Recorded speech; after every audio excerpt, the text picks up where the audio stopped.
Now students, I am going to explain the types of the finite verb. As I told you in my earlier video that what is finite verb? Finite verb is that verb which is controlled or which changes its form according to the change of the number of the subject and change of the time and tense of the sentence.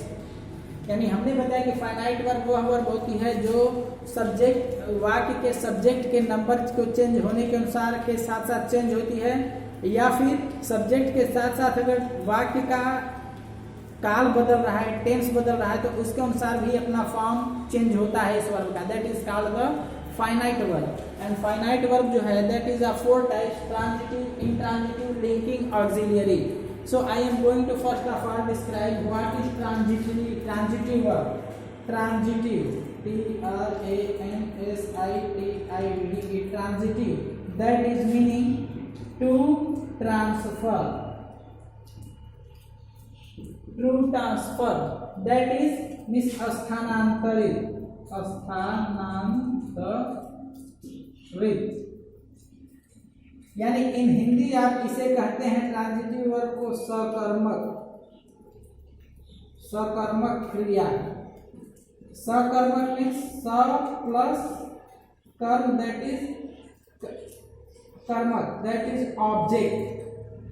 OBJECT object. यानी ऐसी क्रिया जिसके साथ उसका object हो, that is called the सकर्मक, that is transitive verb. Transitive verb को other word में डिफाइन कर सकते हैं that verb which transverse the action of the subject upon the object. यानी वह वर्ब जो सब्जेक्ट के एक्शन को ऑब्जेक्ट पे ट्रांसफर करती है, ऑब्जेक्ट पे को स्थानांतरित करती है, वह वर्ब ट्रांजिटिव वर्ब सकर्मक क्रिया कहलाती है, ट्रांसफर करती हो. यानी वह वर्ब जिसके बाद ऑब्जेक्ट आता है that verb is called transitive verb. Example: Ram gives me milk.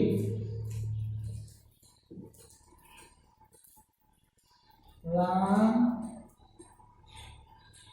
gave me milk. Ram had given me milk. These are 3 examples. One sentence is Ram gives me milk. Ram gives. Whom gives? Me, मुझे दूध देता है. Ram gave me milk. Ram ने मुझे दूध दिया. Ram had given me. Ram मुझे दूध दिया, milk. देखो, according to tense, one is in present tense, gives. Otherwise he gave second form of verb, that is past tense, and Ram had given past perfect tense, given third form, give, gave, given, 3 form हुए. यानी according to change of the tense इसका जो है रूप बदल रहा है. सो ये जो गिव है फाइनाइट वर्ब की पोजीशन में है, and at the same time it has its object be also. If one says Ram gives, अगर आप इस वर्ब से पूछते हो, if you want to know what is object of the verb, then you shall have to ask only 2 questions with the verb. If gives, whom gives, means if you ask 2 words, one is whom and second is what. If you ask these 2 and whatever reply comes from the side of the verb, that becomes the object. यानी मैंने कहा कि कोई भी verb, किसी भी tense में कोई भी वर्ब हो, उस वर्ब से आप सिर्फ 2 क्वेश्चन पूछो. अगर आपको ऑब्जेक्ट चाहिए तो किसी भी वर्ब का ऑब्जेक्ट जानने के लिए हमें आपको 2 चीजों को केवल वर्ब से पूछना होता है, और वह 2 क्वेश्चन है. फर्स्ट वन इज whom, उस वर्ब से पूछिए whom मतलब किसे, एंड what क्या. तो अगर इस वर्ब को gives, whom gives, अगर हम पूछे कि gives से पूछे whom, तो रिप्लाई आएगा me, मुझे. तो क्या what, अगर हम क्या को पूछें कि व्हाट गिव्स, तो मिल्क. 2 ऑब्जेक्ट हुए ना, मिल्क भी ऑब्जेक्ट हो गया, मिल्क भी ऑब्जेक्ट हो गया.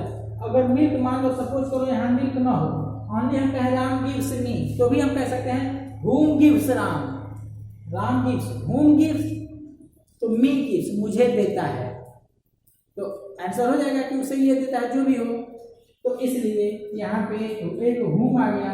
और अगर मान लो whom me ना हो, अगर आप पूछते हो whom gives, Ram whom gives, तो whom is the reply off the indirect object, यानी ऑब्जेक्ट दो तरह के, तो मैं बाद में बताऊंगा। तो whom gives तो me, तो whom तो आदमी के लिए होता है नहीं। अब पूछो what gives, milk gives, तो gives milk, what का रिप्लाई मिल्क है, यानी मिल्क भी ऑब्जेक्ट हो गया और me तो ऑलरेडी ऑब्जेक्ट है। तो इस तरह से ये जो है वन थिंग और जानो बेटा, मी एंड मिल्क, मी जितना जो पर्सनल प्रोनाउन है वह या कोई भी जीवित चीज है, जीवित वस्तु, लिविंग बीइंग, वो इनडायरेक्ट ऑब्जेक्ट कहलाता है। और डायरेक्ट ऑब्जेक्ट वह चीजें होती हैं जो कि लाइफलेस होती हैं, जिनमें जीवन होता है, निर्जीव चीजें होती हैं। अब इसमें मी जितना है, मी, माई, माइन, आई, जो भी होगा, बॉय, गर्ल, जो भी होगा ऑब्जेक्ट, जैसा भी होगा ऑब्जेक्ट, सिर्फ लिविंग बीइंग होना चाहिए, तो वह जो है डायरेक्ट इनडायरेक्ट ऑब्जेक्ट कहलाएगा। और वही अगर नॉन लिविंग थिंग है, निर्जीव चीज है, मिल्क से लेकर कुछ भी चीज है, नॉन लिविंग है, निर्जीव है, तो वह डायरेक्ट ऑब्जेक्ट कैटेगरी में आता है। ऑब्जेक्ट दो तरह के होते हैं और यह चीज यहाँ पे है। और गिव्स, तो आप जब लिविंग इनडायरेक्ट ऑब्जेक्ट का पता करना होगा तो whom का रिप्लाई या जो आएगा वर्ब से पूछने पर whom, तो वह इनडायरेक्ट ऑब्जेक्ट होगा। लेकिन सेम टाइम अगर indirect direct object that is निर्जीव ऑब्जेक्ट के बारे में जानकारी लेनी हो तो आपको इसी वर्ब से व्हाट का रिप्लाई करना होगा। जब व्हाट का रिप्लाई जो वर्ब देगी वह जो है व्हाट गिव्स, मिल्क गिव्स, तो जो रिप्लाई आएगा वह नॉन लिविंग थिंग होगा, वह डायरेक्ट ऑब्जेक्ट होगा। हम ही पूछते हैं whom, Ram whom gives milk, me gives, तो हम ही जो है इनडायरेक्ट ऑब्जेक्ट है क्योंकि whom जो है इनडायरेक्ट ऑब्जेक्ट को बताता है। एंड हम कहते हैं राम gives me what, तो मिल्क डायरेक्ट ऑब्जेक्ट हो गया, निर्जीव लाइफलेस थिंग हो गई। इस तरह से ये ऑब्जेक्ट दो हैं, one object, two object, one object, two object, one object, two and one object, two object. तो ये जो है इस तरह से यह जो ट्रांजिटिव वर्ब है, transitive verb transfers the action of the subject to its object. अब a one thing more, if you want to know subject of the verb, यानी वर्ब का सब्जेक्ट क्या है, यदि आप यह जानना चाहते हैं कि वर्ब का सब्जेक्ट क्या है, तो उसके लिए आपको यह पता करना होगा कि who, if you ask only word who, और जो भी रिप्लाई आएगा वह सब्जेक्ट होगा किसी भी वर्ब से। Who gives, who given, who had given Ram, Shyam, 1, 2, 100, whatever be there. तो व्हाट से आप अगर वर्ब से अगर वर्ब से हु का क्वेश्चन आप करते हो तो उसका रिप्लाई जो आता है वह सब्जेक्ट होता है। और यदि वर्ब से आप व्हाट का ऑब्जेक्ट क्वेश्चन करते हो तो व्हाट जो रिप्लाई आएगा वह डायरेक्ट ऑब्जेक्ट होगा। और whom का क्वेश्चन करते हो वर्ब से तो जो रिप्लाई आएगा वह इनडायरेक्ट ऑब्जेक्ट होगा। और who का रिप्लाई करने पर सब्जेक्ट का रिप्लाई होगा। तो in this way I think it is clear that how gives, gave, had given transfers the work of the Ram towards the me, that is the object. Other example you can see here, another example to understand the transitive verb how transfers. Sahil hit himself,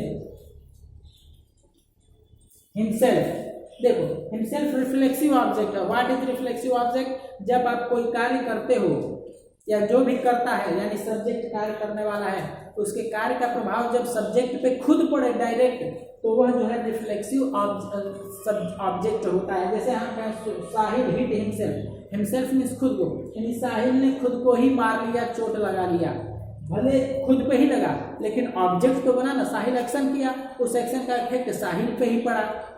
तो ये reflexive object है लेकिन object है, hit का object है। Mother